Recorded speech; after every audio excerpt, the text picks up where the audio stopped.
Hello, everyone. Welcome to Artistically Married, where art and opportunity collide. We're your hosts, Jake Ackerman and Brienne Steinberg. Yeah, and today we have the founder of Block Barber with us, Jonah Grant. How are you? Also my fellow high school colleague. St. Mike's represent. Yes, STM. STM. Worst high school in Niagara, I feel like. Oh my God. That was good times though. It was good times. Yeah. At the old St. Mike's. We made the best of it. Yeah. We don't want the new building. Get out of here if you're rich and you go to McLeod Road. No, you got to be on Valley Way. You have to be on Valley Way. Yeah. You have to be. You got to have a proper smoke pit. Something kids don't know about these days. All beside the 14 chalets. Yeah. Proper smoke pit. Oh, exactly. That's my. Oh, man. Now he's gonna have to edit this. That's my recollection. I was talking to your colleague when we took Phoenix to get his haircut, and I was literally thinking that I just had this flashback to you of coming in from the smoke pit into class. I can't remember what class we were in, and some teacher just asked you, Jonas, where were you? You're late. You're like, what do you think I was doing? You could see me from the front window. From the windows. The proper smoke pit. Oh exactly. My God, I was dying. So we're so excited to have you. Like I said, I just frequented your barbershop. Wow. What'd you think of it? What a place. Awesome. So much personality. I love those buildings. We've gone to a couple places. Was I referencing the other day when I was telling someone, someone came in and was talking about it. I was talking about flying monkeys. Oh, yeah. It's one of those places where you walk in and you don't know where to look first. Everything has a story. Everything has a collection and a personality. Every corner of that shop has something amazing and interesting and artistic and creative to look at. Yeah. There's definitely a lot of both me and Angelo in that shop. Yeah, so fun. Yeah, was Angelo there? No. Mexico. Okay. He's in Mexico. Yeah. Amazing.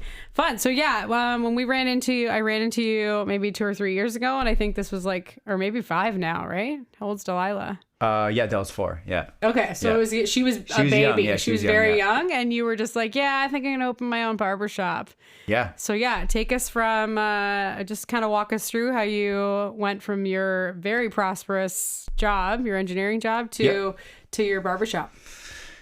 It was an interesting ride. So I kind of got a look into the barbering career when I had Midnight Social Club. I don't know if you remember the motorcycle shop that I had downtown, right? So I was next door to the barbershop that we did our apprenticeship at, right? And I was stuck in the middle of the rat race, and I loved my job. I loved what I did in the engineering sector, but I was not happy after 10 years, right? You look around, you see everybody just, unfortunately, they're getting fat. They are getting crabby. They're sitting around a lot, and you really think that you're doing something that has meaning until you get in these big corporate companies and you realize I'm just a number. I am definitely replaceable, and it doesn't really matter what I do. You get fed the carrot and they dangle it over you, and you're like, I'm going to be the next guy to move up, and I'm going to do this. And then you realize you do all this stuff, and it goes. And even if you do move up, you're like, what's my dharma? What's my purpose? It goes nowhere. Yeah, there is no purpose. You're still working for someone. It's all you exchange. When you're in those jobs, you exchange your money for time. And that was, I guess, at that point in time in my life, when I was young and got out, I was hungry and going hard, and I did really well. But it just got to the point where I was doing my own thing at the motorcycle shop, and then I was working in engineering, and I was having a lot more fun kind of doing my own thing, being more creative. And I just had this thought when I went to the barbershop one time. I'm like, oh, this is kind of cool. This is very social atmosphere. You were going in to get your haircut? Yeah. So, okay. And I had just said, I'd heard them over talking about, damn, the apprentice quit, and they were having all kinds of problems. I was like, how do you do this? And the guy there was like, well, nope, not doing it. I'm sick and tired of training people, this and that. And, right. He's like, the only way I'm going to do it is if someone walks in, they're already signed up for school, they're ready to go, they mean business. So fast forward a year from that point in time, I decided screw this, I'm going to do it. And I pulled out my calculator and I literally did some math on what I needed to save to quit everything, not work for an entire year, and just go to school. Right. It's a whole year? Yep. Wow. So I just crunched That's some hard numbers. once you're working. I mean everything. Your money, you're going out having fun money, everything that you need, insurance, mortgage, anything, vacations still in it, and just said, okay, I'm going to do this. And about 8 months later, I gave my notice and I left. I kept doing the shop for a little while, and then I ended up going to school. And honestly, it was a choice that I was thinking at the time, because I was always away from home and traveling and doing stuff. And it was like, when my son was born, I was like, oh man, I'm missing a lot of stuff. Like, I wish I had more time. And at the time I had 5 weeks vacation, which you could never take. Right. You couldn't even take 2 weeks at a time. So I just knew that because I was having those thoughts, I was in this transition period in my life where I was switching from, you need to make a lot of money, you have to have nice cars, nice house, nice everything, to realizing that I need my time. This money is like a total facade. It means nothing. Yeah. There's so much more things in life that you can do and still make money but be happy. Yeah. And this just happened to be the outlet that was like pulling at me at the time. And I just said, okay, let's go. Yeah, and I just did it. I just put that piece of paper on their desk, and they asked what I was doing, where I was going, who's picking you off, how much money do you need. They offered me way more money. Anybody else probably who was in my shoes would have been like, yeah, forget about it, I'll stay, I'll take that money. Never mind. And they were offering me, tell me what you need, tell me. Wow. Nope, I don't want it. Nope. Yeah. Where are you going? Nowhere. What do you mean nowhere? Not an engineering firm. They were just like garfunkeled at what I was doing. Yeah. And then why you'd walk away. when people found out, they're like, are you crazy? Yeah. You left that for this? Like, you're going to be broke. And so I was like, yeah, we'll see, whatever. I'm like, I don't care anymore. I don't care. Yeah. I was the exact same way coming out of speech pathology. I was just like, I don't care if I'm broke. I can't live like this. Like, this can't be my life. I can't be like chained down to like 9 to 5, Monday to Friday forever. Just can't work for me. Yeah. So yeah, what was the difference? I'm just curious because I went through the same type of experience. I didn't go back to school for my dance to open the dance studio, but what was the difference in like schooling, like going through like your engineering, which is extensive, and then being in like a scenario like an apprentice program where you're in school for like a trade? Totally different, definitely. Like engineering, when I went back, I was 24 when I went back for engineering, and I was like the oldest person there. Well, I wasn't the oldest, but there were a few guys. But picture like being out of the industry for a long time, then going back in, and they're starting with like crazy new trigonometry math and all this stuff, these 17-year-olds that are in my same class. I'm like, I haven't seen this since high school. I don't even know if they taught this in high school, right? Yeah. So you don't know. I was like lost. Yeah. I got 3 months into that engineering program, and I remember going home and I was like, I'm quitting. Mom, I am quitting. This is crap. Yeah. I cannot do this. I'm quitting. And she was like, you need to calm down, take a breath, and just keep on going. So I was like, okay, I knew I sucked in math, but I had more like... It's crazy you picked engineering. I had more analytical skills and like the knowledge of building and understanding of machines. So I just said, okay, I need to take the 50s in the math, but all the other stuff that are like understanding and building and creating and drawing things, which are massive factors in like the understanding of anything in engineering. I'm like, I need to smash that. So like drafting and metrology and just the machining shops and robotics, I hammered that so hard that I just went and got turned around, and the first time in my entire life I ever hit honor roll. Wow. So for that entire program, I hit honor roll, and out of the 143 people we had in that, only 41 of us graduated.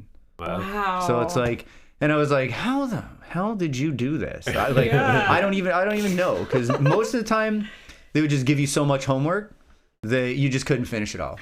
So I just picked the stuff. I just went to like pick the outliers. I'm like, what's worth more marks? I'm going to do this stuff and just screw the rest of this stuff. And then when you fell into like the difference with like hair school, it was just, I was already kind of apprenticing and working in the barbershop. Right. When I got in there, I was the only guy in my class. Amazing. So they loved you. At that point in time, here I am, I'm like, and you're 34, heterosexual. like 33, 34, only guy in the class with 18-year-old girls. I'm like, oh my God. I want to pull my hair out. I cannot do they're this. The worst. And I didn't know how to use a blow dryer. It was like someone with two left shoes. I was like, how do you hold this thing? Flipping around, and like the teachers are just laughing at me. But when it came to like creating like some of these crazy hairstyles, and they would do these little competitions, they're doing it one way, like the hairstyling way, and I would do something completely different because I don't know how to use these rollers. I'm like just screwing everything up. I remember I did for this one competition this like 50s hot rod updo, and we only had an hour, and I was like, I need to get like a cone for the top of the head that's big enough to get that like big, I wanted to like this nice big conical circle in this like updo. Wow. So I came into class with an Arizona can, dumped it out, I cut it open, Drank it, I sliced it, turned it into a cone, and then I wrapped all the hair around it, hairsprayed the living crap out of it, and then heated it up. And the teacher's like, what are you doing? I'm like, you wait. You just wait. You wait. Yeah. And then once it hardened, I slid the cone out, and she's like, God damn. Yes. She's like, I would have never thought of that. She's like, I didn't think you were going to get like a 4-inch roller anywhere, find anything to do that. She's like, and I aced that one, right? Yeah, yeah. So then after that, the creative part. It was creative, but it was a struggle because it was foreign, but because it was more of a feminine, like driven field. 100%. Yeah. And yeah, even the way like women think of in terms of creativity like that, I think like it ends up becoming like a gender different thing. Well, and the barbering side of that course was like 2 days.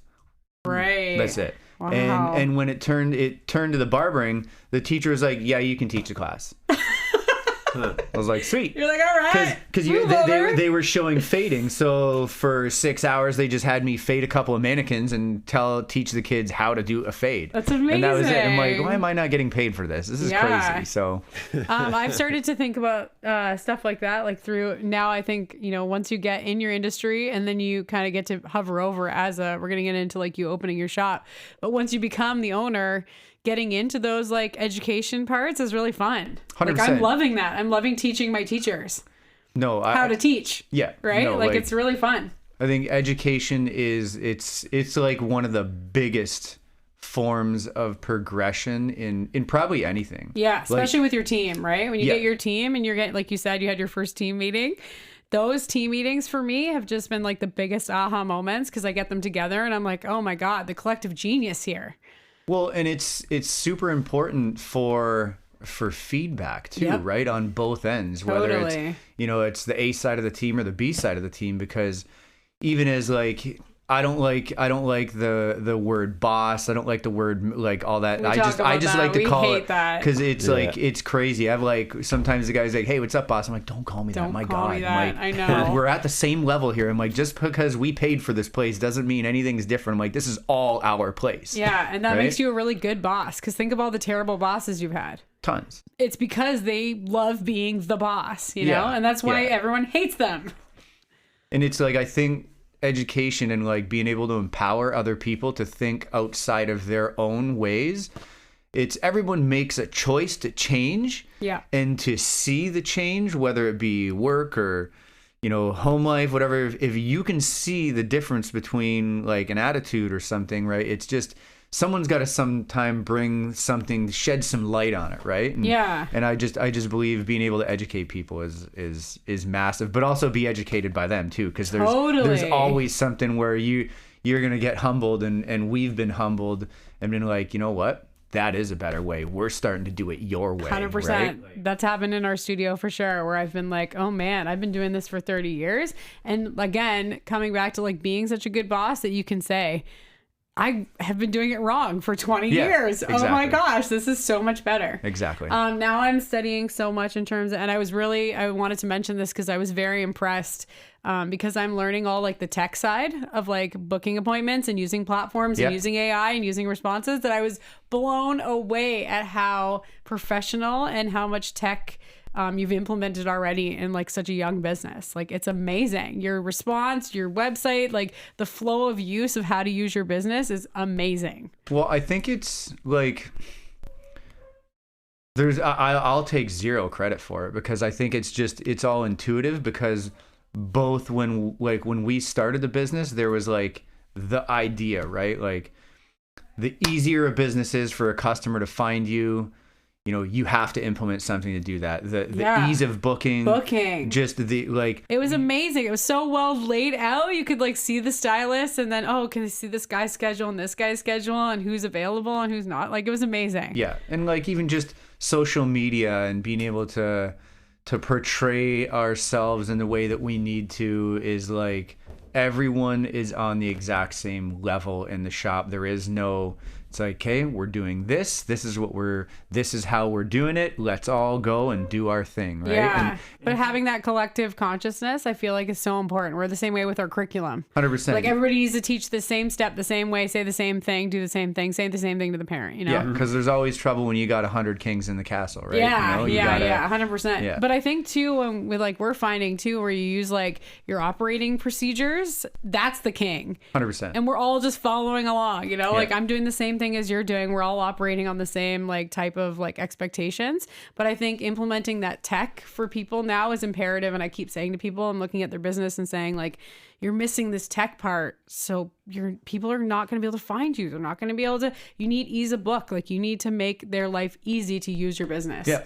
And if it's not, they're not going to come back. Yep. And if you don't send them a reminder, they're going to forget. Oh, exactly. So you need the platforms to be like operating on the back end of like, and making your job easier, right? Like, I don't want to have to call everyone and remind them to show up to dance class. I want them to show up to dance class. Yeah. You got 5 reminders. Yeah, exactly. So I was really, really impressed with that. And then also, you touched on it a little bit, but talk to us about your social media, because it's just, I love it.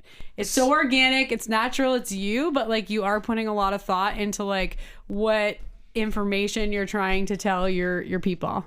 So I feel we all have our own style. I don't know if you've looked at, so like Angelo, he's your ex's barber. Like I love that handle. Then we have awesome. at Block Barber NF. Yeah. That is like our shop one, and we're specific for that. Yeah. All the stuff on that, we have like a professional videographer and photographer do all our stuff for it. Okay. Shout out to Jason Villahermosa. All right.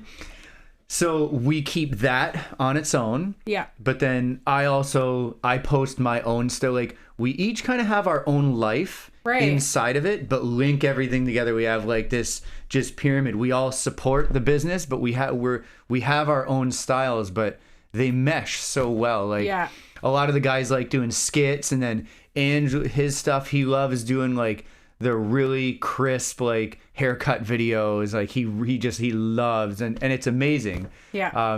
I like flutter in between, and I think it's because of my age and my past job experience and my interest and like my thought process between hiring people and going through management issues, and then realizing in the barber industry how messed up that it is with pay and just managing, and how barbers think the life is opposed to what it's really like when you start out, and when you get, you make your first 30,000. Now where do I get to the next step? So I do like a mix between the haircuts, some of the things that I do in the shop, but then I've been slowly transitioning into moving into information that's more educational or like eye-opening to barbers, clients, and or like the actual what a business owner does. Because like, you probably have got it like, oh, must be nice, you own your own business, and we hear it a million times. Like, you're so rich. Like guys think that we got tons of money, and that it's just, they walk in and they're like, wow, the shop's so busy. Like,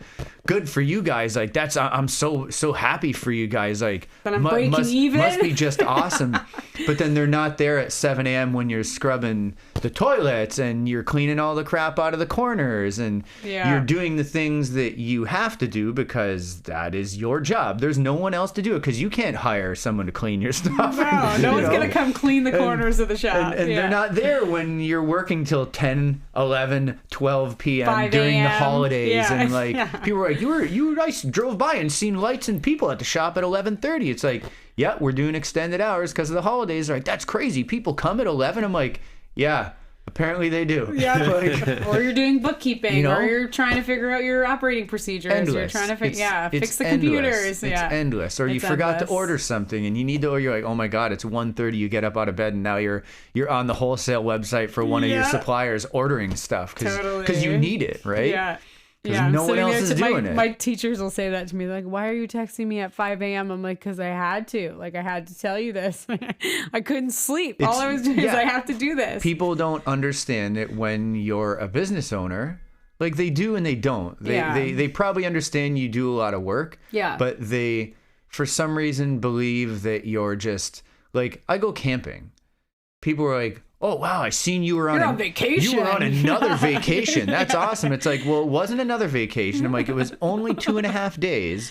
Like, but you didn't see the 14 days of working 12-hour shifts and having no lunch and no dinner. No time. Before not that, seeing my kids. So I could go. Exactly. Right? Like, and I still work 6 days a week. Yeah. So like, as a single dad, I'm still working 6 days a week. Exactly. I'm so lucky I have my family. My brother takes them, then my mom takes them, just so I could work Saturdays because I have an obligation to my clients. That's what I've been doing for 7 years. I work 6 days a week. Yeah, and I will say that the trade-off is that you will never have to question whether you have a purpose or not. Yeah. That's the trade-off. It's not more money. It's not more, it's a lot more pressure. It's a lot more energy. It's a lot more of your, giving of yourself, but it's a lot more purposeful. You're like, I have a purpose. These clients and me have like a symbiotic relationship. It's not 5 degrees, your boss, and you're sitting in a cubicle doing engineering work. That was one thing that I realized when I left the business I was working for money to the business I was working because it made me happy. Yeah. The difference is that when I stopped thinking about money, the money came. Yeah. And like today, I wasn't really that busy today, but I did accounting.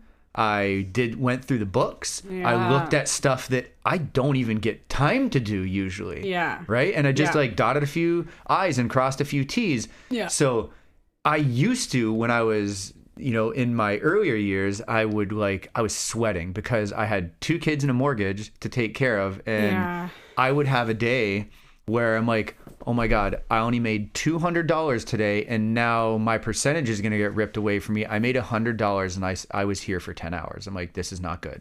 Yeah. Like, I need to pay bills. Now I'm like, thank God I only had to do 6 people today because I got all this other work done that stresses me out and keeps me up till 1 o'clock in the morning doing tonight or tomorrow. Right. Yeah. Like, it's just the delegation of your time. I feel like when you're in these positions and you have to have a work-life balance, there really is no balance.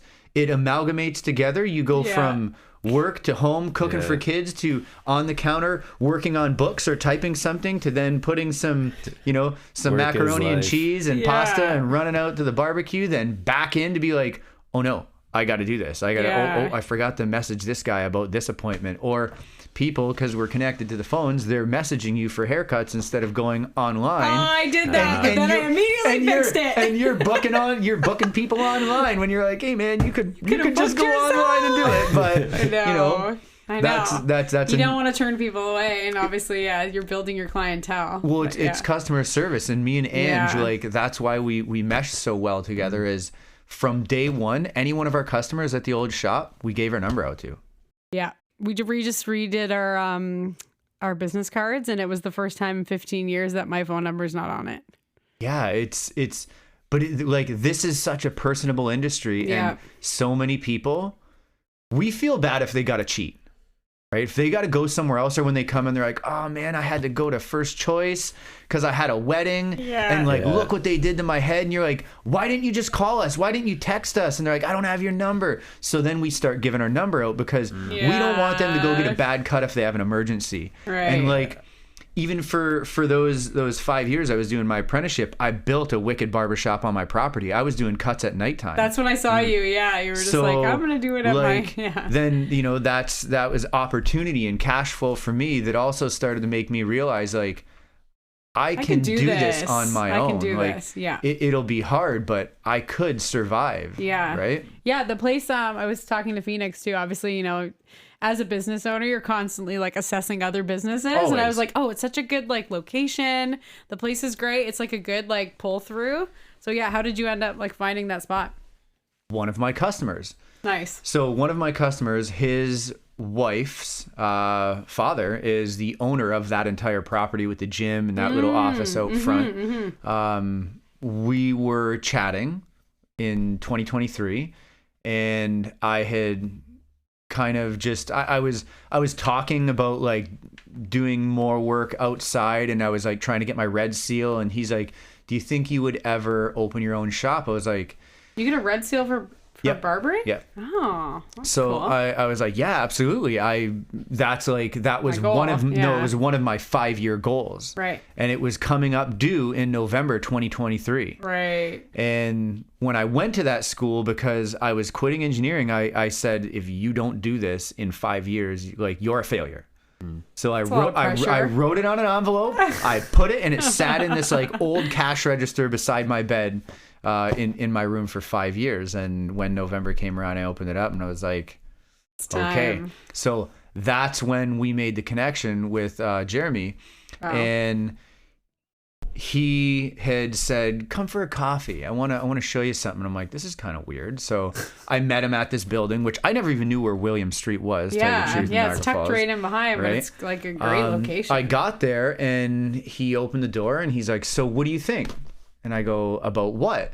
And like, nice room. It was in the back of my mind, but I was just wondering. He goes, for a barbershop, you think you could do that here? And I was like, I was like, really? I'm like, this is what it's about, eh? I was like, is this yours? He's like, no, it's part of the family's. He's like, but it's been empty since COVID. So 3 years it was empty. Yeah. And he's like, we're looking for someone that's going to be stable to come in here. So I was like, well, I got to talk. I got to think about it. Yeah. And then that's when I approached Angelo.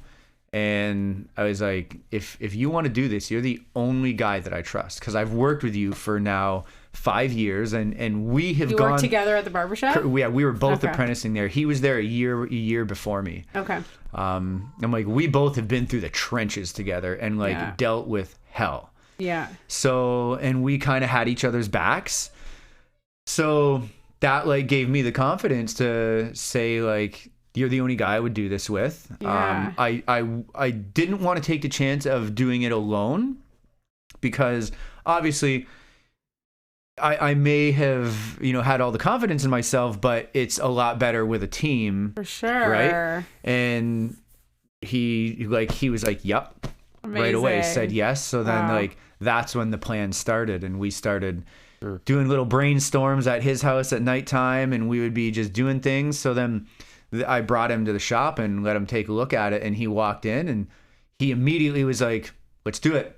Yep. Amazing. Let's do it. Yeah. We didn't think about traffic. It was like winter time, anything. Like we just said, okay, we found a spot. Great. Yeah. So we had the spot, and then there was like all kinds of, we had to negotiate, and then because it's a company in Germany that owns that property. They're like, well, you need to have insurance.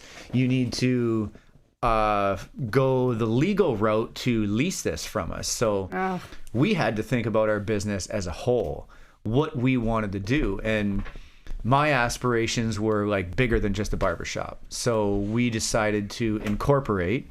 So we made the barbershop a corporation, went Good through, for you. did all That's the what I'm lawyer going stuff, through now. and we said, let's do it right from the beginning. Yeah, totally. Right for both me and Angelo, even though, we talked, I was like, how do you want to do this? Because we're going to be partners. We're going to both invest money into this. I'm like, I don't want to you ever have a feeling that you could ever be screwed over, and I don't want to get screwed over. I'm like, so let's go to the lawyer. Let's do it together. Let's just make sure that no matter what, 20 years down the road, if we both become millionaires and one of us decides, you know what, I want out, Cashing out. it's illegal, right? And there's Yeah. it's cut and dry. Yeah. And it was only just because it's a business. Right. Nothing to do with friendship or nothing. Yeah. So we decided to protect each other. And that's like, he said... And yourselves, like, You- you know, yeah, then it protects you from getting sued from clients. 100%, like, yeah. whatever, right? Yeah.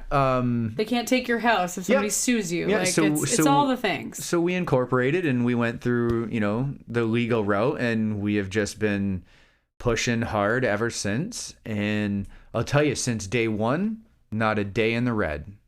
Amazing. Not a single day in the red. Wow. Our first year That's out, so good. we made money. Yeah. We paid a crap load of taxes, which is like that was A shock. Oh, Lord Almighty! Yeah. When every 3 months, when the accountant's like, "Hey, you guys owe this much," and I'm like, "How?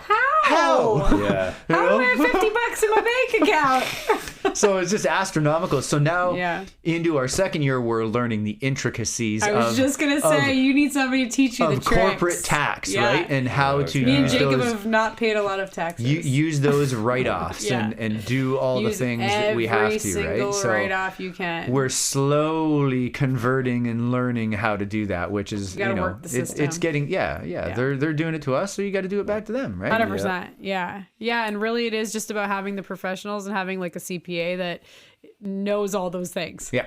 That can teach you as I you're asked- going. When we have our monthly meetings with her, I ask some pretty ridiculous questions. Like, I'm like, so Can I we... write off these glasses? Well, Can no, I write off this shirt? there's some questions that I get looks at her. I go, so how do you feel about bank accounts in Peru? And they're like, she's like, for what? I go, well, you know, I heard there's zero taxes there. I'm like, There we is. We just need came back. we It's just need a very cheap. mailbox and this and that. And she's like, listen. Oh my God. Yeah. Do She's not. like, I do things the legal way here. So Yeah. she's like, you're looking for a different accountant if you need that. I can't remember. I think the craziest thing I ever brought mine was I started writing off my dog and the dog food. And my accountant's Like, like, it's guard dog. what the heck? Yeah. Yeah. It's like, it's a dog, an emotional support Yeah. dog. That's why it's in the studio and it supports the kids in the studio. She was just looking at me like, you know, taking her through all those kind of things. So yeah, I mean, you get better at it, right? You figure out exactly like you said. They're doing it. We got to do it. Yeah, it's all a learning curve. Cool. Well, amazing. We are just so inspired and so excited for you. You guys are killing it. It looks amazing. The business is amazing. It's so awesome. So yeah, I kind of wanted to switch gears because I think we talk a lot about this, and you kind of mentioned it. But yeah, just going through all this stuff at the same time as being a dad. Yeah, It's a lot. absolutely. Yeah, it's How do your kids feel about your oh my barbershop? God, the kids love the shop. Right? They come into the shop all the time. Jack works there now. So he's Amazing. 8. We pay him he gets paid $1 per sweep. And Amazing. then I match him $1 on top of what he makes. So he technically makes $2 per sweep Wow. times 5 chairs and a guy every 30 minutes. So the kid can make like 10, $20 an hour if he wants to, if he goes at it. Yeah. Right? And you're teaching him how to count because he's counting the sweeps. Oh, and like he already knows he started this year basically full time on all his days off from school and March breaks and all that Amazing. stuff. And he Love loves it. it. Yeah. He gets dressed up, like Oh my collared shirt, God. tucked in pants, and he's like ready to go, comes in, he greets people, and like I did not tell him to do anything. I love this. So he knows the shop opening procedure. He comes in, he sweeps the sidewalk off. He I can't touch the lights, I can't touch the blinds, I can't turn on the lava lamp, nothing. He's like, I got it, let me do it. Oh my You just go do the God. cash, and like he just loves doing it. And then he flips on the arcade and plays the arcade and jumps around and eats 20 lollipops and so Phoenix cannot stop talking about the lollipops. He's like, I got a lollipop. Anna will say something to him, and he's like, well, I got a lollipop when I got my hair done, so. yeah. And, Yeah, it's a and, nice touch. Dell's 4, Yeah. so she likes to come in and I give her Jump on the couches. Oh my God, she destroys the place. She no longer. She's had a few have to come to work with daddy days when Right. the school just randomly shuts down. Right. and some days have been detrimental to my mental health. and everyone around me is like, oh boy, Please go you home. actually brought her to work today. She's flipping couch cushions over, playing The Floor is Lava, 1,500 stir sticks in her hand, like pouring glasses of water like the movie Signs and leaving them all over the place. It's ridiculous. But she's so cute. Nobody can say anything. Right. Right? And at that age, like that is their way of expressing creativity. Yeah, We always have to remind ourselves of that. and they're just gonna grow up there, right? Yeah. Like they're gonna grow up with the shop. And Yeah. there's so many times when I had my shop at the house in the back, Right. that when I needed to make money and they were home, I wouldn't want to, even though it's only 100 feet from my house, I'm like, hey guys, you got to come to the back. We got to cut John's hair. Yeah. And like, there'd be many nights they'd be back there because I had a fully operational shop, couch, TV, internet, everything. Wow. They would come in and chill on the couch and watch TV. Yeah. And I'd be cutting all the boys' hair from the gyms. I'd be cutting international fitness professionals at 11 o'clock at night because they have a show in Toronto tomorrow, and like just doing what I had to do. And the kid, like, they're just along for the ride. They kind of have to be like, Right. you have to do what you got to do when you got kids. And you I know? think, like, I always tell people this, but I'm like, it's so, my hope is that it's so amazing for them because they get a firsthand glimpse of like my parents both worked a job, so they didn't have like the entrepreneur stuff. So in my head, I'm like, what an experience that you guys are getting to like come along for this journey and see, like, for good, for bad, all the things. Teaching them that they can have a part in ownership, I think, is so important for me. Yeah, and like they're pretty cool that even Delilah at 4 years old, like, I'm like, sometimes it'll be a Sunday and like I still do the Sunday cuts thing where it's cash only, double the price, and you just DM me, right? And I'll meet you at the shop. So yeah. So It's probably great for people who like only have Sunday as an option. exactly, Right? but I tell them, I'm like, this is my time, so you come on my time, and my kids are going to be there, so you know, Sorry. if they're jumping Yeah, around and being yeah. crazy, too bad. Yeah. They're probably just and grateful. they're cool. That, You know, yeah. it'll be Sunday morning. I'll be like, hey guys, we're gonna have pancakes, and then you know we got to go to the shop for a little yeah. while. You can play the arcade. And Delilah's like, do I get a sucker?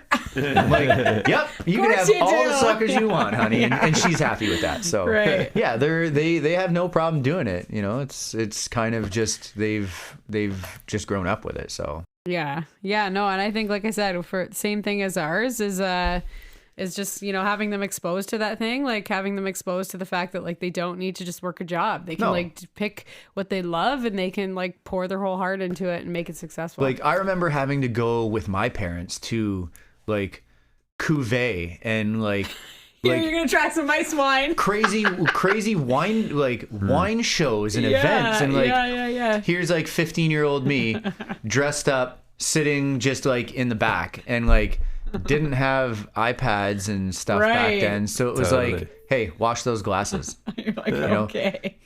go run this case of wine over to that guy across the field.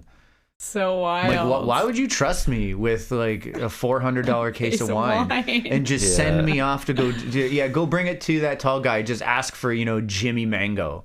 I'm like, okay. Just walk. Yeah, I'm looking for, you know, oh yeah, okay, yeah. Like, you know, like I was going to the farm and driving tractors at 12 years old.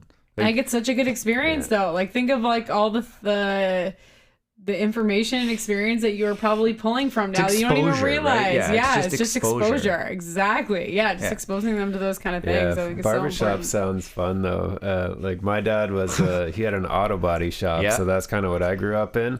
So as soon as I was old enough, I was going in to help like sand cars and stuff like that. But like the socialness of a barbershop, the it's conversations, awesome. right? Yeah.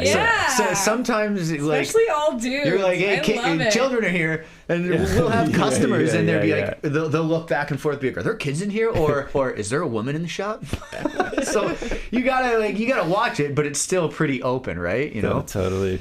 Well, barbering's blown up in the last couple of years. Like in the last 5, 6, 7 years, it's exploded. What's like the definition of barbering? You just mean like guys doing it or guys cutting guys?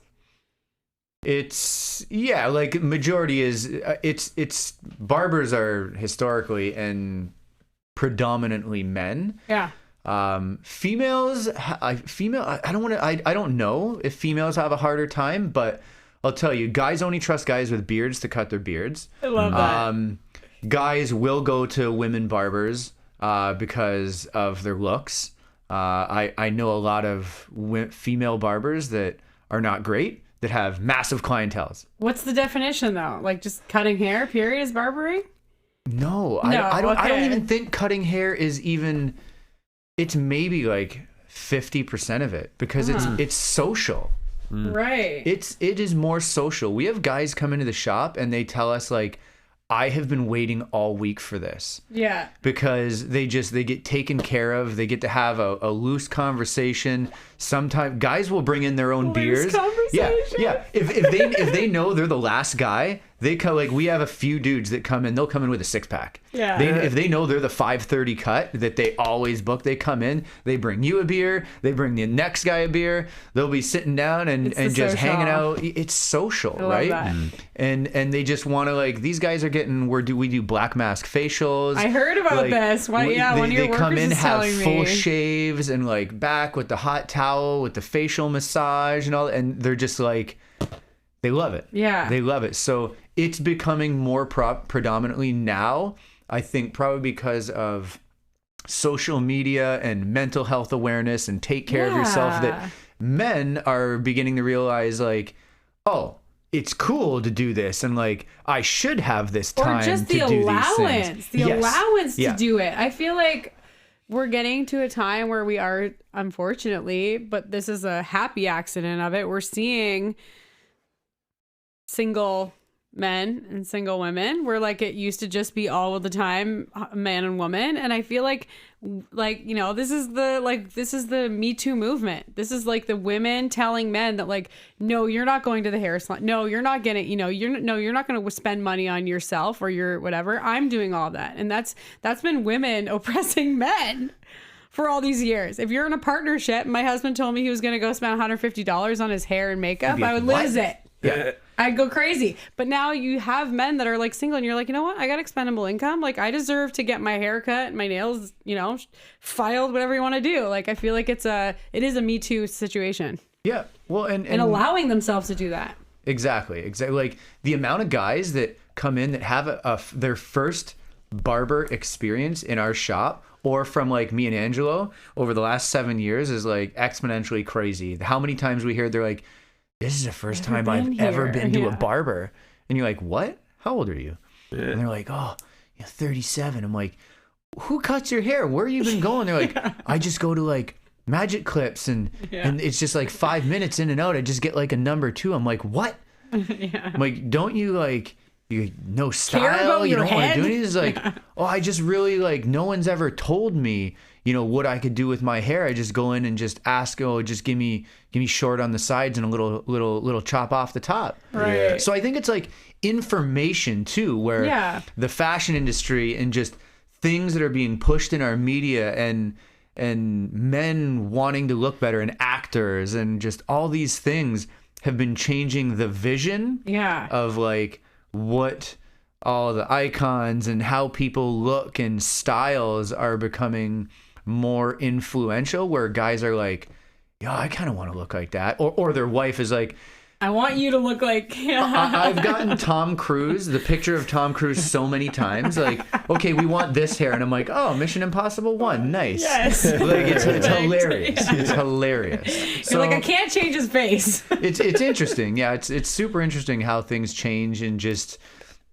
as the industry booms, how, you know, things mold over the different seasons, and we kind of go through this roller coaster of different hairstyles. They're now going up and down and changing, and that's a fad. That was 2023. We don't do that anymore. Now it's mullets and low taper fades and French crop tops. Like we're not doing the side part with a razor fade anymore. Like I probably did 1 million side parts and razor fades through like 2020 and 2021. It was just like, oh, what are you getting? Oh, I'm getting a side part. Can I get the line too?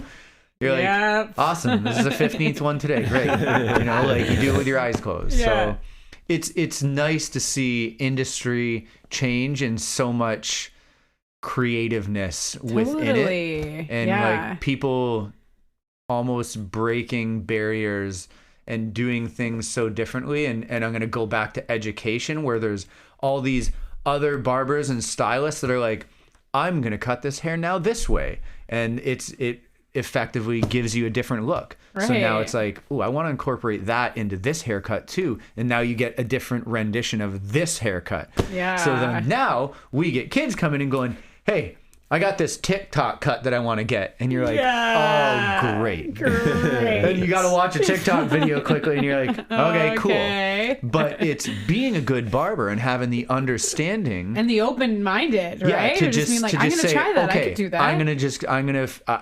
I have to do this right now. Yeah, you're asking me, I got to try this. Right? Yeah. And that's one thing that I found with stylists, like women stylists that aren't barbers, that we've heard from men or women that are like, want a very like wild, drastic change. They'll come to us because barbers, we don't care. We will try anything. Right. We'll use a lawnmower to cut your hair if you want us to. We will do it and figure it out. Right. Where a woman hairstylist, if you want to walk in and chop off 12 inches of your hair, they're like, whoa, no. Selena, you need to think about this. I don't think I can do that, because they don't want to handle the repercussions. Right. We don't even think about the repercussions. Yeah. We just know you want to pay for this crazy androgynistic, mullet and chop it all up and be wild like Janis Joplin. And we're like, this is sick. I get to do something different. Like, right? So that's like, that's the crazy thing about this industry that I really like. It's only cutting hair. It's not rocket science, but it's fun. Yeah, right? And I think same as my dance studio, I think you hit the nail on the head, that it's like the social part. It's creating the community, and like just the conversations that will happen within. I mean, we have it with like our parents in the lobby or the kids in the dance class, where like a conversation comes up, and like when you bring people together in a social community, you never know what you're gonna get. Like you always walk in and you're just like, man, that conversation blew my mind today. Wild conversations, right? Like, or like, oh God, I was really like testing my boundaries. I was super offended by that, but I can't say anything because I'm the facilitator. Like, it's the social part that I think makes it so fun. And like you said, I mean, it's not rocket science, sure, but it also ends up being a different scenario every single time, because it's the people in the place. Every 30 minutes is a new conversation, right? Yeah. And they're all bringing like new and interesting things, which is cool, because then you really start to like, I see my clientele and I see it as like a mirror of myself. I'm like, these are my people. I brought them here and they came here for me, or my workers or my team, whatever. And now I get to see this beautiful reflection of like who I am, because they're like pouring into me, right? As I'm pouring into them. So yeah, it's a really cool building relationships, symbiotic community. Yeah. I think that's a good time for a break. Sure. Yeah. Beer o'clock. Sure. We'll be back.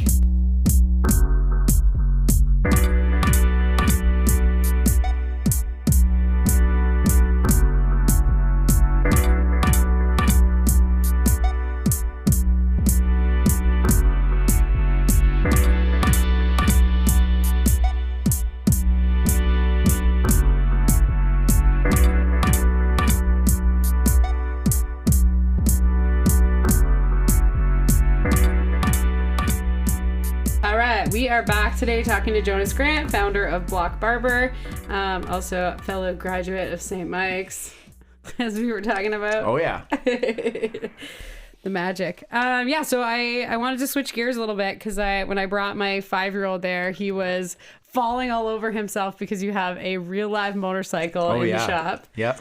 Which I guess was the motivation behind the name. No. Oh. Yeah, I just assumed. That's what I told him. You made me a liar. Really? I was like, Phoenix, that's why they called it Block Barber, because it's like a block engine on the thing. No. All right. Well, what was the inspiration behind the name then? Oh, the story's like not as crazy as you think. When we were trying to figure, you should just tell people there's a motorcycle in there. No, we like. So what we tell people, it's like it's the foundation. It's a block, like a cinder block, right? We're starting from the bottom on the way up. But the real story is we were New Kids on the Block putting things into ChatGTP for a few days, trying to find cool stuff, and like it popped up, and we're like, oh, we kind of like that. What could be a significance behind this? And then we like Went backwards. Yeah, we went backwards. We created it backwards, right? So yeah. That happens to me all the time. I'm like, what's a good name for a dance class? And then it comes up and I'm like, oh yeah, for sure. Because that relates to our core value of blah, exactly. blah, blah, blah, blah. Exactly. Yeah. You can factor it out. But no, yeah, I totally thought it was because of isn't it a block engine in a motorcycle? Or am I just a dumbass? Yeah, it's a block. Yeah, come on, with the motorcycle? Tell people it's that. No, it's like, that just, I wanted a motorcycle in the shop because I was cool. super into motos, and we swap it out every couple months. I've got a friend that has a very 100+ extensive collection of vintage motorcycles, so wow, we exchange free haircuts for the use of the we'll go borrow cool. a bike from him that he's definitely not using, right? Kids love it, like everyone loves it, right? Everyone loves it, and it's so fun. It's part of my history in building motorcycles, and it's just something, just a piece of lifestyle, inside of the shop, right? So it's a good I was gonna say, conversation are you still piece. doing that? Oh yeah. You have Still riding, not building anything, but still riding, and things change, kids, and you slow down doing some hobbies and passions that take time and money, and you move on to other ones, and but no, absolutely. You subbed it out for barbecuing. I see you're doing a lot of barbecuing. Oh well, I cook I cook for the kids all the time, so I enjoy cooking. Cooking's and we cook together, so that's a big thing, right? Yeah, it teaches them a lot. I mean, just having that connection with food, I think, is so great. Oh yeah. Jacob does that. Yeah. I work every night. I work from 5 to 9 every night, so I never get that. You never get the home cooked meal. I never get it or get to make it. Jacob's the cook in the house. Yep. Is it good? I never get to actually eat it either. Yeah, you do. Come on. I'm always running in and shoving my face in between classes. Yeah. One day. I'm in the process of grooming our teachers, so I'm sure if, you know what, they probably in their mind are like, go away. We don't need you. Please go away. I'm the mascot. I just wave to the parents as they come in and out. Whatever, it's all good. So I guess I was gonna say, how are you still kind of feeding that creative passion, especially if you're not doing BMX anymore or doing motorcycles? Oh no, I still ride. Oh, okay. Oh yeah, I was at the skate park God, 2 weeks ago. Yeah. We're OGs. There's only a few of us around that are 40 plus still riding, and it's crazy because I still fight jiu-jitsu a couple nights every couple of I don't go as much as I used to back in the beginning because obviously you got things to do, and it beats your body. But I did Brazilian Jiu-Jitsu from 21 till 30. Come on. So I recently got back into that, and I've never given up riding. That's something. It's like an old skateboarder, old BMXers and skateboarders. There's only two of us. There's the guys that keep doing it and the guys that stop.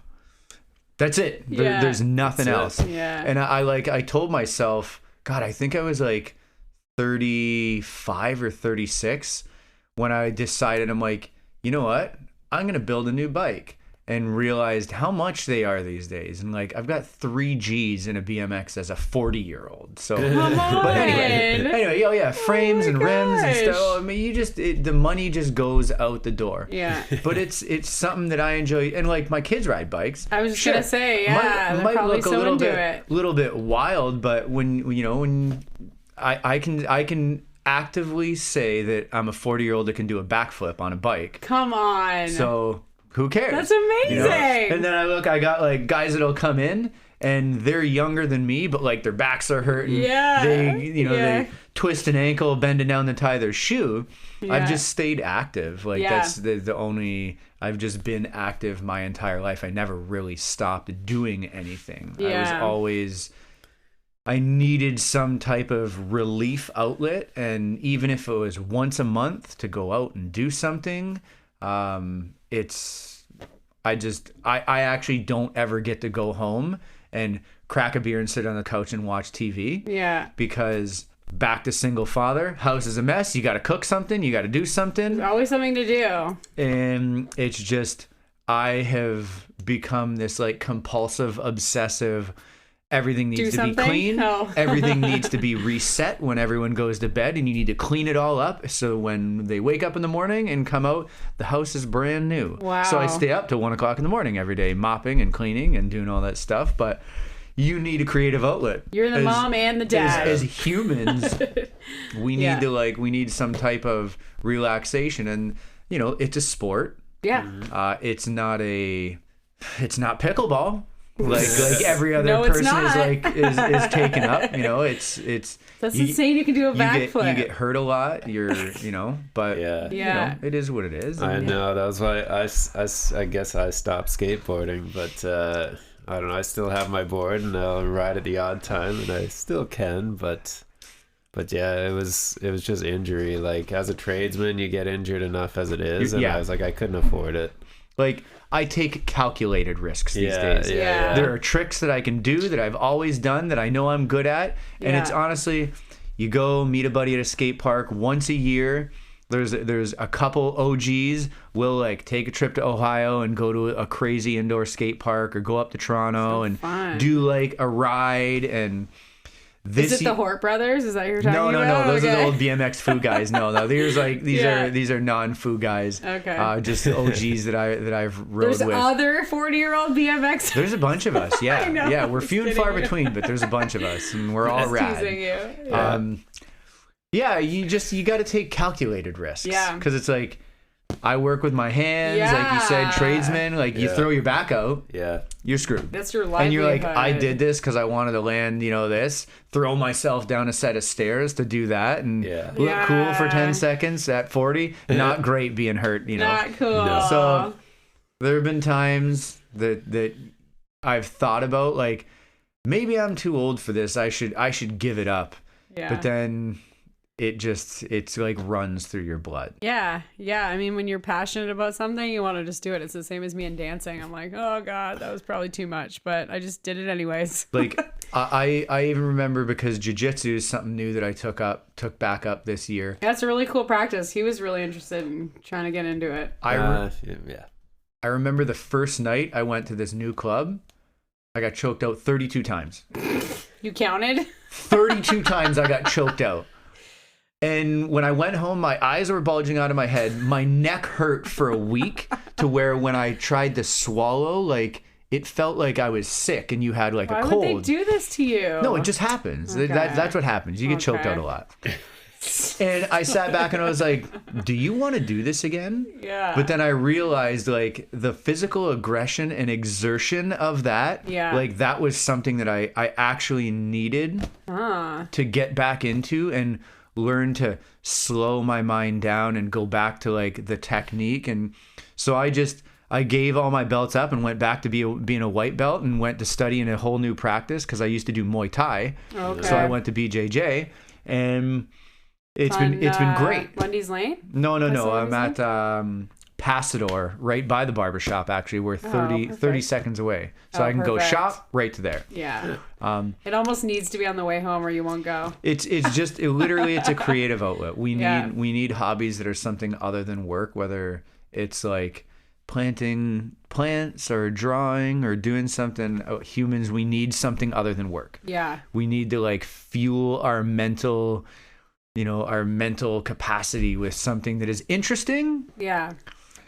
And challenging. Yeah, something you can still. We were talking about that on our trip. I'm like, I love learning. Like, now that I'm like being able to take myself away, I think I just burnt myself out so much doing the ground floor that I wasn't able to, like, hover and learn anything else. Anything new. It just had to be something different. Like, it's very hard for me to relate to people that will just, like, they'll do one single thing and they're like, oh, I'm so tired. I can't do anything. I got to go home and go to sleep. I'm like, ugh, what? Like, so I have to go home and I have to finish building half of a deck, and then I got to cook. And then, I'm working on this project, or I'm building this, or I'm doing that, or I'm going to do some tile at, 12:45. Oh my God. You just got to keep yourself stemmed. You just got to, you got to keep the needle in you. Yeah. Keep yourself jacked up. Awesome. Okay, I have just to end our episode, I have like a rapid fire question. I thought it'd be fun. Let's go. Are you ready? Yeah. Okay. What's your go-to clipper brand in the shop? Oh my God. Wow. It's so hard because there's hundreds Yeah. of different styles. Okay. Right now, I hate to even plug them, but I'm using like Babyliss or Babeless, and I just changed over to them from using walls this year. Okay. But I'm about to like do another video on them because they're literally like falling apart. So now after a year of like almost a year, maybe 9 months, they're just like my old walls. They're slow and steady. They do it, but as things change, they didn't cut it. The motor speed didn't cut it. So I moved to this new company and loved it. It was hot and flashy. It was like my ex-girlfriend. It was hot and flashy in the girlfriend in the beginning, and then it just starts breaking down. So yeah, they're starting to fall apart. I really don't know. I think as a barber, we have so many different tools, and that's such a hard one. Oh, sorry. Yeah, it's hard. I thought you were going to be like Die Hard, you know? No, okay. because we try everything. I was going to say maybe you haven't found it yet then. Angelo is like sponsored by Temu and Alibaba. He is ordering. He orders all these Chinese and Japanese and Korean and Indian clippers everywhere. He's like, hey, I got this new one. It's super light and small. And I'm like, oh, that's cool. And then he'll use it for a day. And he's like, yeah, it just doesn't work anymore. I'm like, oh, garbage. Yeah, I was gonna say Japanese would probably be the best, but yeah. Crazy thing you've ever done in the barbershop? Craziest thing done? Yeah. That's ever happened? Oh, craziest thing that's ever happened. Well, I guess you did it, but I guess it could be what happened. Craziest thing that's ever happened. Probably can't say that one on the air, but I've got one. It. No, I don't know. It. Okay, so there was we do like, I don't want to say bachelor parties, but so we do wedding parties. So where all the guys will come in on their bachelor night. So their bachelor party starts at the barbershop. I love this. So they come with cases of beer, whiskey, cigars, strippers, weed. No strippers. Okay. No one's brought strippers yet. Yet. So there was this one wedding party where they were like going crazy. At one point in time, I sent the girlfriend a picture of like a selfie of me shaving a guy. He was like, how's the night going? And send her a picture. And she's like, what are the other guys doing? I didn't look in the background because we give them control of our TV. We give them control of the radio. They got porn on the TV. Right? So, and like, there's a girl just hogging a guy off there. And I couldn't say anything. I didn't know what to say. I was like, didn't see that. And then as I'm just starting to shave this guy, our office door kicks open and the groom comes walking out like Silence of the Lambs. He's got his pants down because we were all talking about like he's like, I shaved my pubic hair in an arrow. And everyone's like, yeah. And he comes walking out, no pants, pants down to his ankles. He did the tuck. And he's got his shirt, Hawaiian t-shirt, all tied up, wearing a hot pink, like, fanny pack. And he comes in, he's like, it rubs the lotion. And everyone turns. Ange trying to wash one guy's hair. He's like, oh my God. And then there's this half-naked guy strolling through the shop. That's amazing. So yeah, that's one of the most interesting things that has happened in the shop. I just love the idea of having the bachelor party to start there. What a great idea! Yeah, it's wild. People and everyone. We either have guys that come in and are super like, oh, we're just getting our hair cut and we're gonna sit on the couch. Here's my briefcase. And then we have guys that come in and they're like, this is sick. You want a beer? We're pouring shots. And they're throwing money out like, screw this guy's hair up. I dare you to just give him a little nick. And these are guys in the wedding party. These are their best friends, their buddies, the guys that their compadres that they're going to be partying with for the next day. Yeah, $50 to shave it right down the center. And it's wild because we get to be like, hey, how do you guys know each other? And they tell us these childhood stories in this dirt. Yeah. Right? So and you get to be part of that, which is like so special for them. And then you have a client for life. And all those guys are they're never going anywhere else except for you. Exactly. So I love it. Yeah. The branding involved. Amazing. Awesome. BMX or motorcycle? Like, what do you mean? Which one's better? Which one, I guess the actual question was, if you could only ride one for the rest of your life, which would it be? Oh my God. I didn't expect these to be such hard questions. Honestly, if I had to give up riding motorcycle, I would say yeah over BMX, just because through my entire life, BMX has helped me grow. Because if you can spend hours and weeks and friggin' months looking at a stair set or a rail and be driving around town and going to different cities and being like, ooh, look at that handrail. Ooh, look at that jump. And then mentally change your life and make a weekend around driving 8 hours to go get a video. And then when you get there, you spend 4 hours trying to get a trick. Yeah. And you're bleeding and you're hurt, but You that keep trying it. one time that you make it and you nail it and everybody's like, yeah.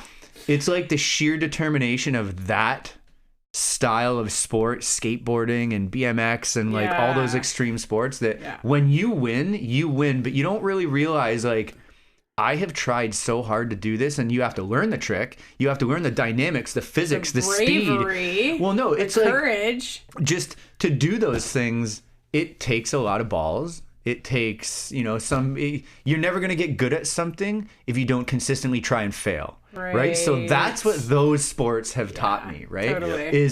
Is 99% failure for 1%, making it. And makes it worth it, Yeah. right? And 100% worth it. That makes you 99% resilient. failure disappears. It's gone. Yeah, you're like, I don't care. Right? Broke both my legs. I finally did it. I went and healed, and now I came back. So it would be that, because it's that feeling. It's that rush. And that education to teach yourself that like it's resilience, right? That's what you're like. You can transfer that in your life. Resilience and determination of focus. Yeah. And it teaches you like basically subconsciously that if you just keep going, tweak this, tweak that you'll eventually find the combination. Right? Yeah, and I feel like the same thing happens with business. Like exactly. I always tell people, I'm like, you just can't be afraid to fail. Just because you failed at one little thing doesn't mean you're a failure. You just keep going and keep trying, right? Yeah, awesome. What is your favorite place to camp in Ontario? Favorite place to camp in Ontario? I'm going to say anywhere. No, you know what? Algonquin's really good. That's probably going to be like the generic answer. And I was just going to say, everyone's going to say that. Boo. But I will. What's your second? I will say anywhere north of Sudbury. Okay. Where it gets sticksy. Yeah. And you can go shoot guns and go down some random roads and like go 30 kilometers into the bush and find like a river and just pull up and be alone. That's super cool. I do have like a secret spot in Dorset. That's a shut down provincial park that like people know about it. But it takes it's off-road trail that you have to drive through it.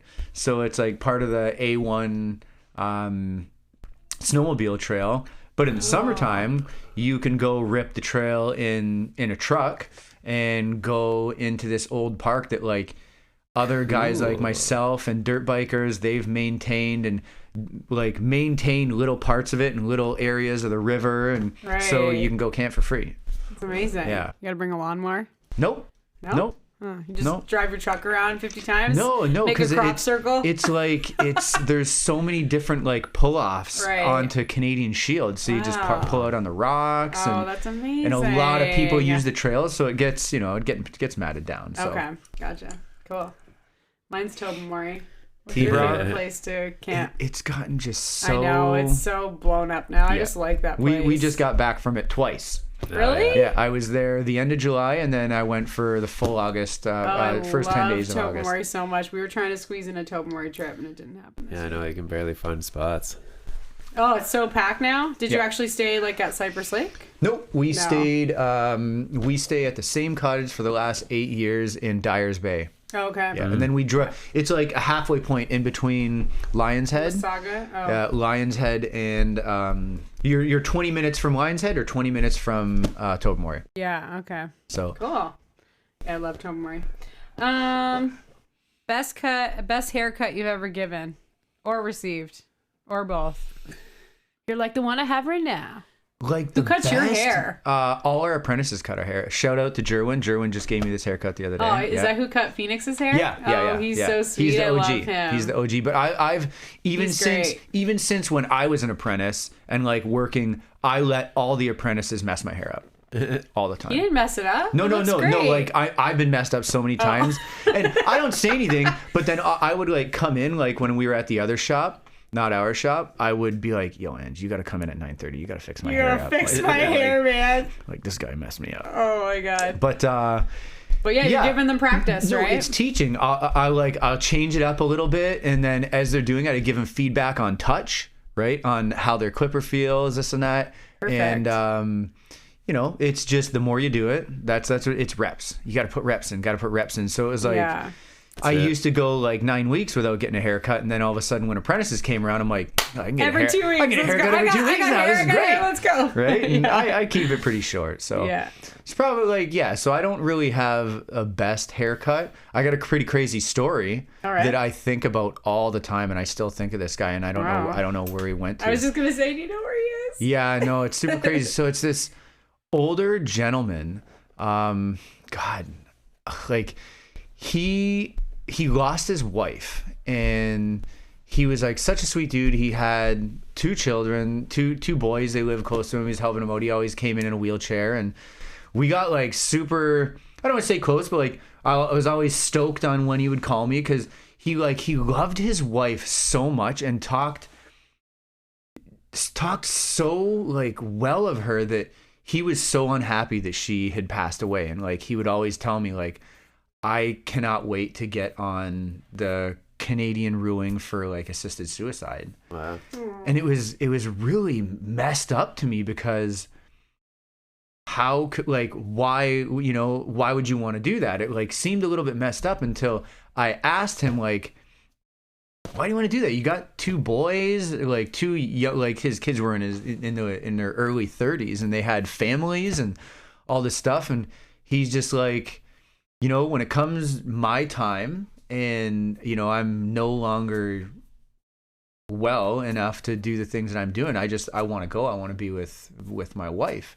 And that resonated with me so much because we don't have people and relationships that are that heavy. Like his wife is gone. We're alive. And sometimes you think about like, geez, I wonder what my spouse thinks about me. But like this man is left alone, and he is like hurting inside, and he loves her so much that he wants to do that instead of be just with passing away. I remember thinking that when we were getting married. It's crazy. Yeah. When we were getting married, I was like afraid of like how much I loved him, and I was like, oh my god, what happens if something happens to him? Like, I was afraid to fall in love that hard that like something would happen to him someday. Yeah, and that's like That was a one-time haircut?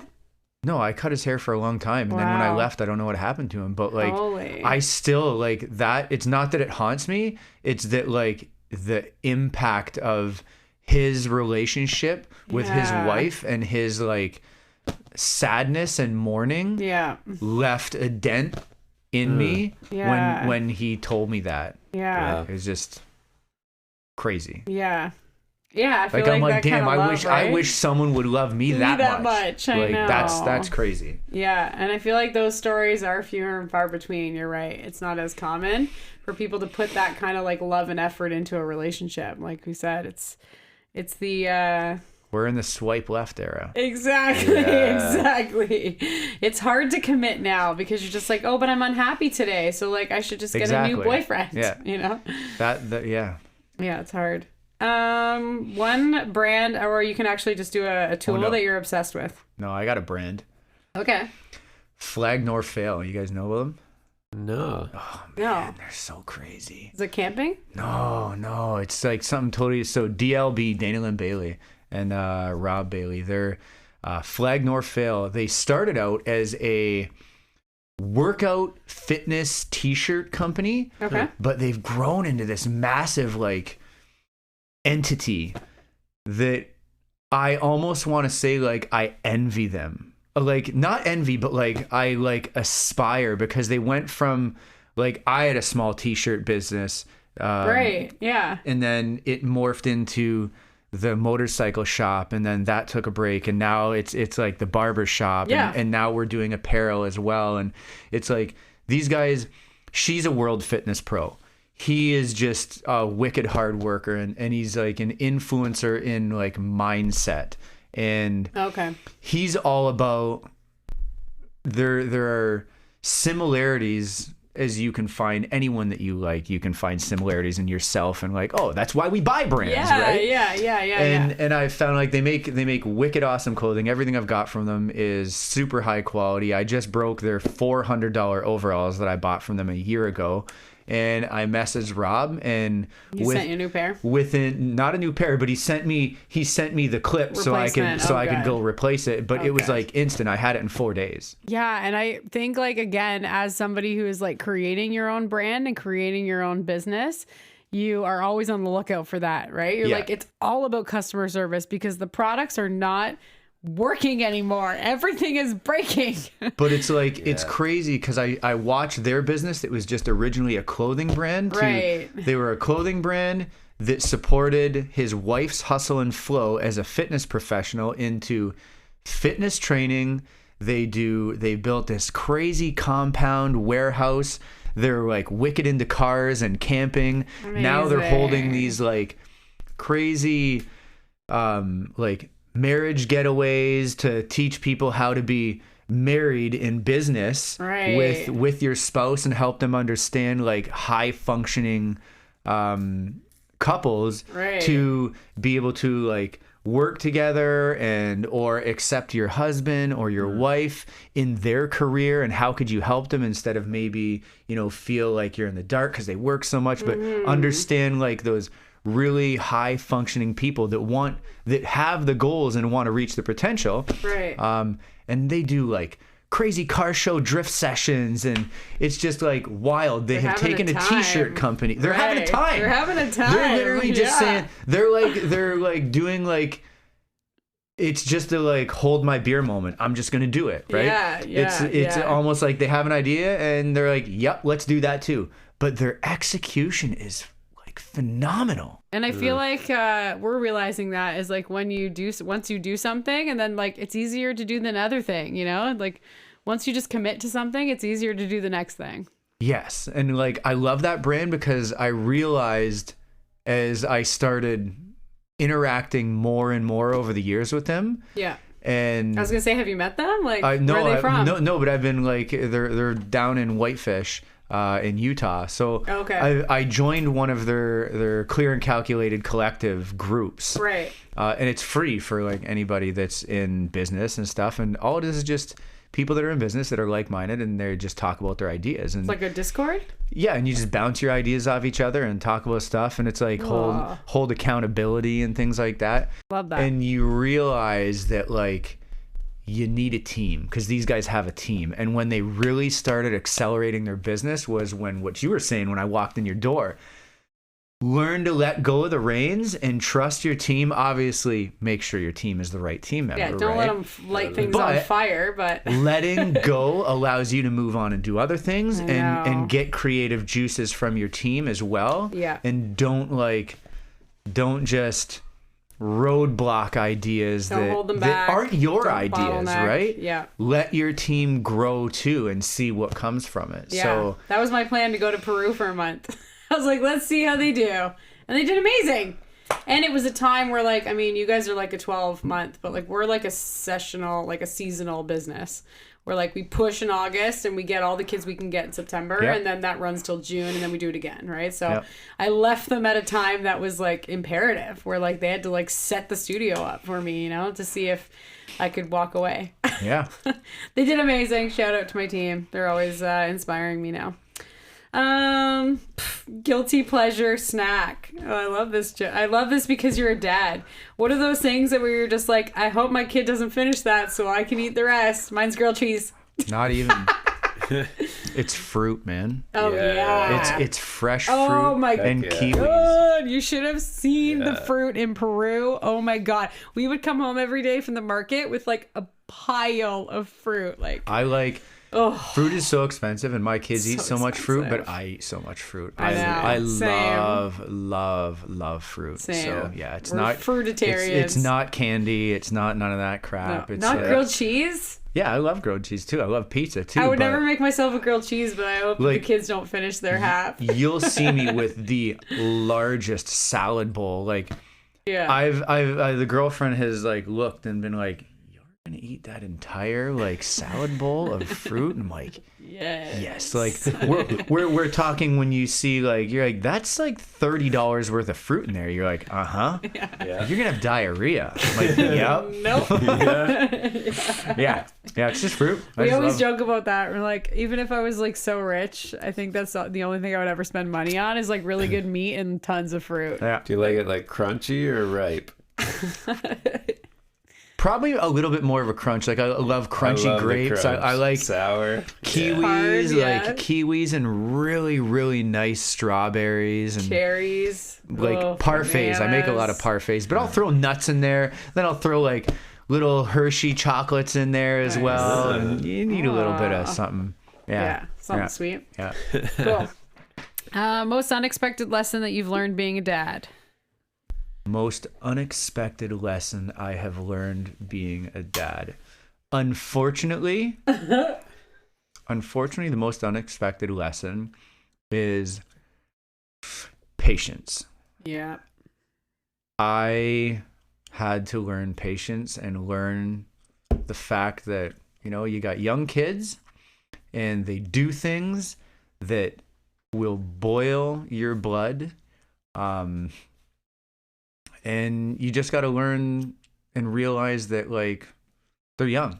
They're still learning. Yeah. They don't know what we know. They don't know that they should not pull out the bottom bottle of a stack of, 400 wine bottles and it's almost going to topple over, right? They don't know unless you tell them. They're just like, I'm just doing here. Yeah. Right? Yeah.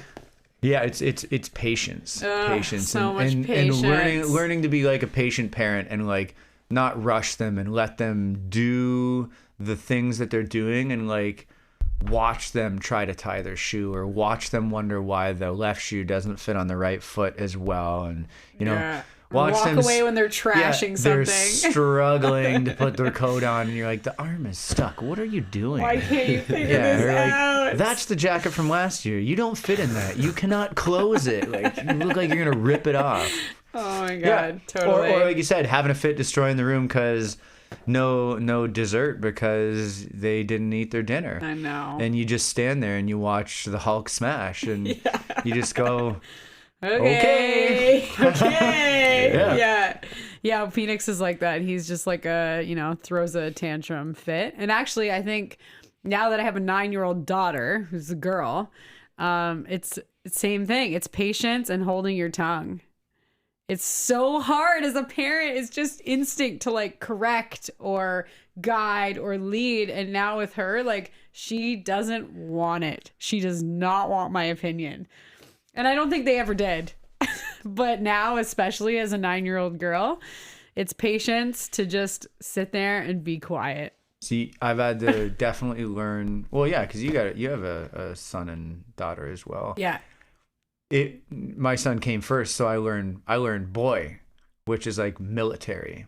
Yeah. Delilah, my daughter, does not. She does not. That doesn't work with her. No. My son's like a soldier. You could tell him go to bed and it's 4:00 in the afternoon. He's like, okay. Yes. Yes, Delilah, you say, and she's like, no, the sun is out. I'm going to jump on the trampoline and I'm going to use the hose and soak everything. You're like, no, you're not. She's like, yes, I am. You can't stop me. Yeah. And you're like, oh, yeah? Yeah. And then she goes outside and does it. And you're like, what do I do? Right? I cannot stop her. No. So. Yeah, I think it is. It's that patience to sit back and just let it happen and like know that, I mean, our parents just weren't there. Like, I don't remember my parents even we grew up in there. the 80s. Yeah. We grew up in the 80s. Yeah. Like. My parents didn't have to practice patience. They just practiced ignorance.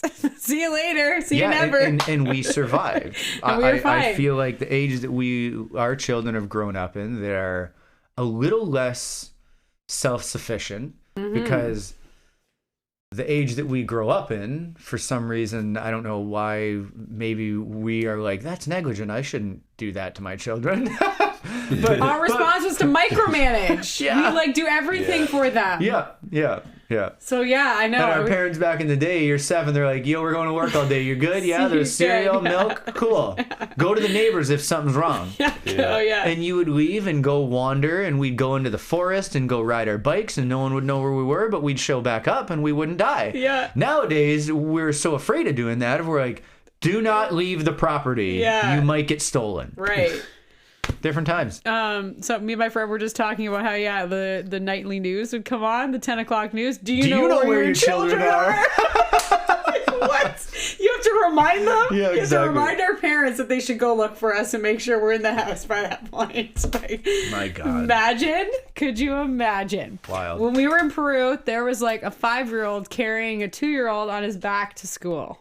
We saw it not once, multiple times. Yep. The 5-year-old had the baby on the back, was carrying their little brother or sister, and they were going to school. That's normal. I was like, oh my God, our kids are so useless. Yeah, mine would not do that. There's no way. They'd be like, oh, you're so heavy. I can't do this. I can't lift you. I can't even walk. I'm Yeah. so tired. My legs Can are you carry broken. me? My legs are broken. Okay, last question. What song instantly puts you in a good mood? Oh, That's a fun my question. God. You Honestly, could do artist. anything by Pitbull. no classified anything old yeah? you know, 90s Nova Scotian Oh, hip hop. yeah. Amazing. Yeah. That's Yeah. fun. Crazy. I still like to this day. It's like I listen to Classified all day at work today. Amazing. Yeah, because I like the 90s rap and like they're all into the new stuff, but Ange is away, so I'm like, I'm taking over this music Yeah, today. The music was good last night. I was telling Phoenix that. I was like, oh, it was bumping. It was like partying there. It's always bumping in there though. Yeah. We have like, it's like EDM Saturdays. We're just dancing out, and then we got like country on Tuesdays, and Mondays it might be like a mix of like classic rock, and then Wednesday could be like alternative and punk, and Thursdays is just like some random list we'll pick on Spotify. Like, Right. yeah. Love it. That's the great thing with the barbershop is music is always in abundance. Totally. Yeah. Yeah, it was great. All right. Well, tell our listeners where they can find you. Okay, so we are in Niagara Falls. We're at 6140 William Street, Block Barber. William Street is a hard place to find. It's at one end on Portage is the Greek, and at the other end is Dodge, Jeep, and Chrysler. So we're tucked away in the back on William Street. We're open Monday to Saturday, 10 to 6 during the week, and 10 to 4 on Saturday. Amazing. And your Instagram handles.